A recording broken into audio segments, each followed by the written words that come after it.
नमस्कार दोस्तों। आज मैं आपको जिन की एक सच्ची घटना बताने वाला हूँ। ये घटना मुझे मिली है रेडिट से। ये घटना को सही प्रूफ करने का मेरे पास कोई प्रमाण नहीं है। जिसने ये घटना रेडिट पर पोस्ट करी है उसका नाम मुस्तफ़ा है। उसके हिसाब से ये घटना एकदम रियल है।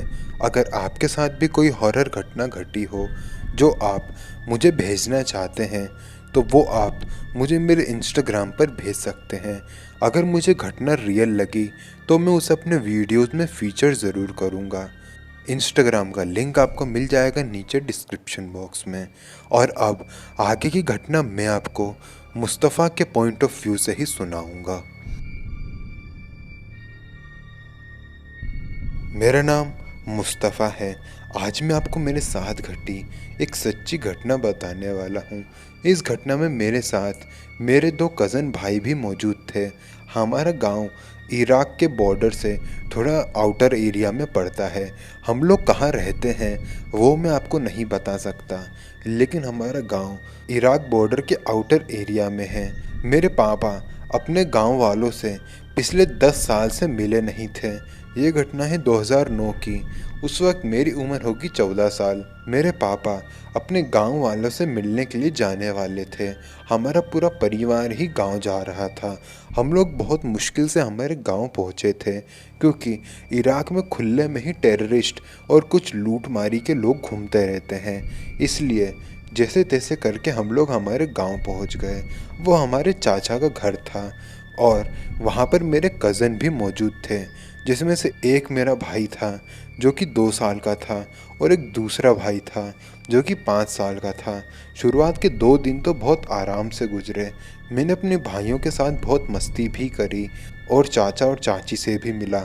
और फिर मेरा जो 5 साल वाला भाई था वो मुझे आसपास की जगह घुमाने के लिए एक दिन लेके गया। धीरे धीरे करके हम लोग घर से दूर होते जा रहे थे। फिर धीरे धीरे करके हम लोग एक ऐसे पॉइंट पर पहुँचे जहाँ पर जितने भी घर मौजूद थे वो एकदम खाली थे। उनके अंदर कोई भी नहीं रहता था। अंधेरे में डूबे हुए वो घर थे। हम लोग दिन के वक्त वहाँ गए थे। जब मैंने अपने भाई से इस बारे में पूछा तो उसने मुझे बताया कि यहाँ पर एक जिन्न रहता है जिसको इंसान बिल्कुल भी पसंद नहीं है। इसलिए इस एरिया में कोई भी इंसान नहीं रहता।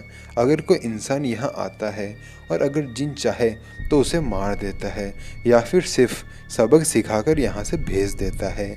इसलिए यहाँ कोई नहीं आता। चलो हम भी यहाँ से चलते हैं।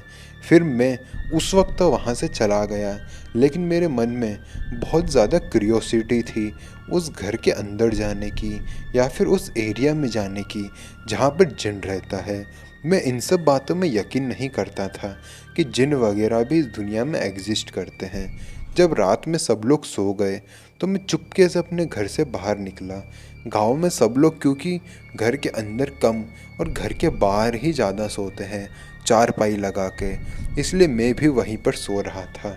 और रात के करीबन 1-1:30 बजे होंगे। मैं वहाँ से उठा और मैंने अपने हाथ में एक टॉर्च ली और उसी एरिया की तरफ जाने लगा जहाँ पे जाने से मेरे भाई ने मुझे मना किया था और कहा था कि वहाँ पर जिन रहता है। मैं धीरे धीरे करके उसी एरिया की तरफ जा रहा था। मेरी क्यूरियोसिटी बढ़ते जा रही थी, लेकिन जैसे ही मैंने उस एरिया में कदम रखा मुझे अचानक से ही एक दहशत सी फील होना शुरू हुई। मुझे ऐसा फील हो रहा था कि कोई है जो मुझे घूर के देख रहा है। बहुत अजीब फीलिंग थी वो, लेकिन मैंने इसे अपने मन का एक वहम समझकर टाल दिया और आगे बढ़ता गया। वहाँ पर जितने भी घर मौजूद थे उन घरों में मैंने लाइट मारी। वहाँ पे मुझे कोई दिखा नहीं, लेकिन फिर तभी मैंने एक घर के खिड़की पर लाइट मारी। वहाँ पर किसी की परछाई मौजूद थी जो कि बार बार अपना आकार बदल रही थी। वहाँ पर अघोर अंधेरा था, लेकिन फिर भी मैं उस परछाई को अपना आकार बदलते हुए आराम से देख पा रहा था। उसकी हाइट भी करीबन 7 से 10 फुट की तो आराम से रही होगी। फिर तभी वो परछाई अचानक से मुझे देखने लगी। उसकी हरी कलर की आँख थी और वो बहुत तेज़ी से भागते हुए मेरे पास आया।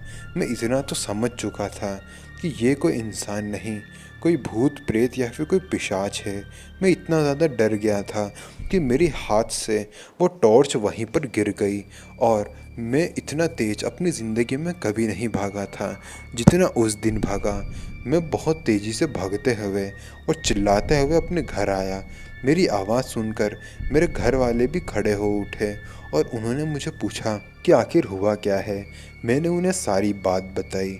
उन्होंने मुझे कहा कि तुम्हें वहाँ नहीं जाना चाहिए था। मुझे और मेरे बाकी के दोनों भाइयों को डांट फटकार भी पड़ी और उसके बाद पापा मुझे लेकर घर वापस आ गए थे। ये घटना मैंने अपने कुछ दोस्तों को बताई, लेकिन उन्होंने मेरी बात पर यकीन नहीं किया। जब इस घटना के बारे में मैंने मेरे चाचा जी से पूछा था बाद में, तो उन्होंने मुझे बताया था कि वहाँ पर सच में एक जिन रहता है, इसलिए तो वहाँ पर ज़्यादा आबादी नहीं है। और उस दिन के बाद मैं इन सब चीज़ों पर यकीन करना शुरू कर दिया था।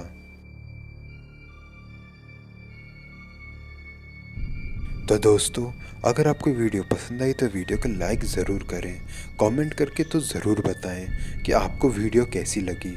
अगर आपकी स्टोरी आप चाहते हैं कि इस चैनल पर आए तो इंस्टाग्राम का लिंक आपको मिल जाएगा नीचे डिस्क्रिप्शन बॉक्स में।